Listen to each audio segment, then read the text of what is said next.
Hello दोस्तों, नमस्कार। स्वागत है आपका मेरी एक और नई वीडियो में। एक दिन कर्माबाई के एक भगवान श्री कृष्ण का भोग लगाने के बाद एक छोटा सा बालक उनके पास आया और उनसे बोला, माँ कुछ खाने को दो, बड़ी भूख लगी है। कर्माबाई ने कहा, हाँ बेटा, मैं अभी अभी खिचड़ा बनाया है, आजा बैठ जा, तू भी खिचड़ा खा ले। यह कहकर कर्माबाई ने बड़े प्यार से बालक को खिचड़ा परोसा और बालक ने भी बड़े ही चाव से खिचड़ा खाया।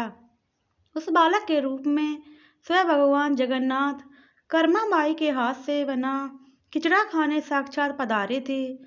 बालक ने जल्दी से खिचड़ा खा लिया और उनसे कहा, माँ खिचड़ा बहुत अच्छा बना है, मैं कल भी खिचड़ा खाने आ जाऊं क्या?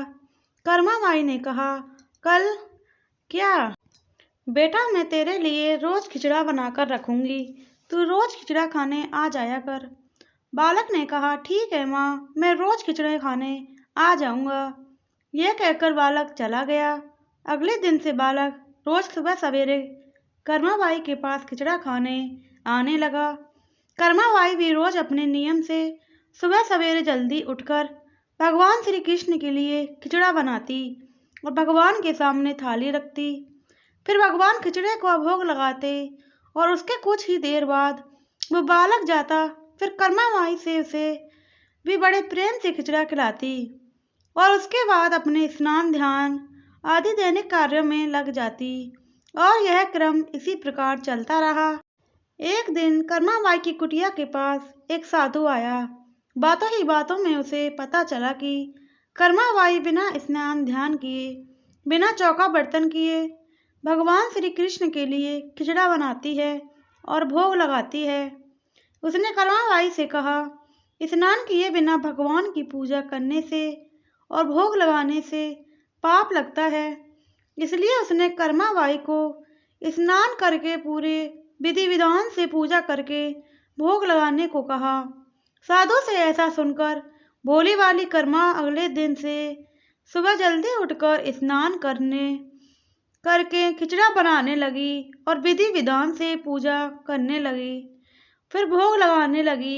ये सब करने में कर्माबाई को बहुत देर लग जाती, लेकिन वो बालक तो रोज सुबह अपने समय से आ जाता और कर्मा से कहता, माँ मुझे भूख लगी है, मुझे जल्दी खिचड़ा दे माँ, जल्दी कर माँ, जल्दी कर। और कर्मा उससे कहती, थोड़ी देर रुक जा बेटा, अभी देती हूँ, थोड़ी देर रुक जा। जब कर्मा भगवान श्री कृष्ण को भोग लगाकर बालक को खिचड़ा खाने को देती तो बालक उसे बहुत ही शीघ्रता से खाकर हाथ मुंह साफ किए बिना ही जल्दी से उठकर भाग जाता और यह क्रम कुछ दिनों तक चलता रहा। इन्हीं दिनों में भगवान श्री जगन्नाथ जी के मंदिर में सुबह के समय भगवान की मूर्ति के मुख पर खिचड़ा लगा हुआ रहता।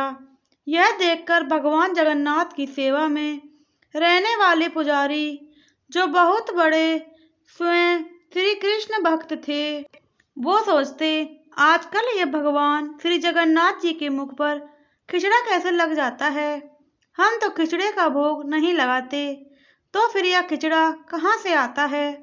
कुछ दिनों तक लगातार भगवान श्री जगन्नाथ जी के मुख पर खिचड़ा लगा देखने पर पुजारी इसे भगवान के लीला मानते हैं और समझ जाते हैं कि भगवान रोज कहीं से खिचड़ा खाते और आ जाते हैं। भगवान की लीला को जानकर वो मन ही मन भगवान श्री जगन्नाथ जी से पूछते हैं कि कहाँ से खिचड़ा खाकर आते हो भगवान, हमें भी तो बताओ। उसी रात भगवान श्री जगन्नाथ जी पुजारी जी के सपने में आते हैं और उनसे कहते हैं कि मेरी एक भक्त है कर्माबाई, जो जगन्नाथपुरी में ही रहती है। वो रोज सुबह सवेरे मेरे लिए बाजरे का खिचड़ा बनाती है और बड़े प्रेम से मुझे भोग लगाती है और मैं भी रोज सुबह जल्दी कर्माबाई के पास खिचड़ा खाने जाता हूँ। मुझे उसके हाथ का बना खिचड़ा बहुत पसंद है। परंतु कुछ दिन पहले कर्मा के पास एक साधु आया और उसे स्नान ध्यान करके विधि विधान से पूजा करके भोग लगाने को कह गया। इसलिए आजकल तो वो विधि विधान से पूजा करके भोग लगाती है और उसके बाद मुझे खिचड़ा खिलाती है। ये सब काम करने में उसे बहुत देर लग जाती है और मुझे खिचड़े का इंतजार करना पड़ता है और भूख का कष्ट भी सहन करना पड़ता है। और जब तक मैं खिचड़ा खाता हूँ तब तक यहाँ मंदिर में भक्तगण आने लगते हैं। इसलिए आजकल मुझे खिचड़ा खाकर मुंह हाथ धोए बिना ही झूठे मुंह भागकर आना पड़ता है। भगवान श्री जगन्नाथ जी से यह बात जानकर पुजारी जी ने अगले दिन उस साधु की खोज कराई और उस साधु को बुलाकर उसे सारी बात बताई। पुजारी जी यह सब जानकर साधु घबराया हुआ कर्माबाई के पास पहुंचा और उनसे कहा कि आप पहले की तरह ही सुबह जल्दी ही भगवान को खिचड़े का भोग लगाया करें। आपके लिए किसी नियम या विधि विधान से पूजा करने की आवश्यकता नहीं है। साधु से यह सुनकर कर्माबाई अगले दिन से पहले की ही तरह भगवान को खिचड़े का भोग लगाती रही और उस बालक को भी बड़े प्रेम से खिचड़ा खिलाती रही। यह क्रम कई वर्षों तक चलता रहा और एक दिन कर्माबाई इस संसार चक्र को छोड़कर प्रभु के धाम चली गई। उस दिन जगन्नाथ जी पुरी के मंदिर में भगवान श्री जगन्नाथ जी के श्री विग्रह के नयनों से अश्रु निकल रहे थे।